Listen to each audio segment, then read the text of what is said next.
Hello மக்களே, நம்ம இன்றைக்கி ப்ரான்ஸ் கேஷ்யூ மசாலா தான் பார்க்க போகிறோம். ப்ரான்ஸ் கேஷ்யூ பெப்பர் மசாலா நல்லா க்ரீமியாக நல்லா இருக்கும். இதை நீங்கள் பாருங்கள் எப்படி செய்கிறதுன்னுட்டு. இதுக்கு ஒரு கடாயை வச்சு வெங்காயம் ஒரு 2 வெங்காயம் வெட்டி அதை தாளிக்க போட்டுருங்க. நல்லா வதங்கட்டும். ப்ரான்ஸ் கழுவி நல்லா எடுத்து சைடில் வச்சுக்கோங்க. இது நல்லா கொஞ்சம் கலர் சேஞ்ச் ஆகி வரும்போது நம்ம பூண்டு போட்டுடலாம். பூண்டு கொஞ்சம் நல்லா வதங்கி வரட்டும். பூண்டு வதங்கவே நம்ம தக்காளி போட்டுடலாம். ரொம்ப எல்லாமே வதங்க தேவையில்லை, எதுவுமே ரொம்ப கலர் மாறவும் தேவையில்லை. தக்காளிக்கு மேலே கொஞ்சோண்டு உப்பு போட்டு வதக்கி நம்ம அதை மூடி வச்சிட்டோன்னா நல்லா சாஃப்டாகிடும்.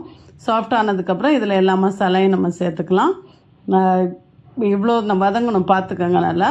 இதில் சில்லி பவுடர் 1 ஸ்பூன், தனியா பவுடர் 2 ஸ்பூன், ஒரு அரை ஸ்பூன் மஞ்சத்தூள், ஒரு அரை ஸ்பூன் சீரகத்தூள், கொஞ்சோண்டு சிக்கன் மசாலா போட்டு நல்லா வதக்கி விட்டுருங்க. அது கொஞ்சம் நல்லா வதங்கட்டும். பெப்பர் நம்ம கொஞ்சம் லாஸ்ட்டில் சேர்க்கலாம். நம்ம சேர்த்துட்டோம் அப்படின்னா நம்ம அது கொஞ்சம் கசக்க ஆரம்பிச்சிடும். அதனால் பெப்பர் லாஸ்ட்டில் சேர்க்கலாம். இப்போ இது நல்லா வதங்கி கொஞ்சம் லைட்டாக தண்ணி ஊற்றி அதை நல்லா வேக விடுங்க. ஏன்னா ப்ரான்ஸ் சீக்கிரமே வெந்துடும். அதனால் மசாலா வதங்கிறதுக்கு நம்ம டைம் கொடுத்துடணும். அப்போ தான் மசாலாவோட வாசம் போயிடும். அப்போ தான் நமக்கு ப்ரான்ஸ் டக்குன்னு வேகும்போது நமக்கு அந்த மசாலா ஃப்ளேவர் இருக்காது. இப்போ எல்லாம் நல்லா வதங்கி வருது. இப்போ நம்ம பாருங்கள், அது நல்லா கொதித்து நல்லா காஞ்சி வரும்போது நம்ம பெப்பர் மற்ற ப்ரான்ஸ் எல்லாமே போட்டுக்கலாம். இப்போ பாருங்கள் நல்லா வதங்கி வருது. கொஞ்சம் திக்காக தான் நம்ம வச்சுருக்குறோம். இதில் நிறைய நம்ம தண்ணி ஊற்ற போகிறதில்ல. இப்போ இது இன்னொரு டைம் நல்லா கிண்டி விட்டுட்டு இப்போ எடுத்து நம்ம இதில் பெப்பர் மசாலா போட்டுடலாம். பெப்பர் நல்லா ஒரு 1.5 ஸ்பூன் போடுங்க. பெப்பர் தான் இதுக்கு நல்ல ஃப்ளேவர் கொடுக்கறது. இப்போ ப்ரான்ஸ் போட்டுடலாம்.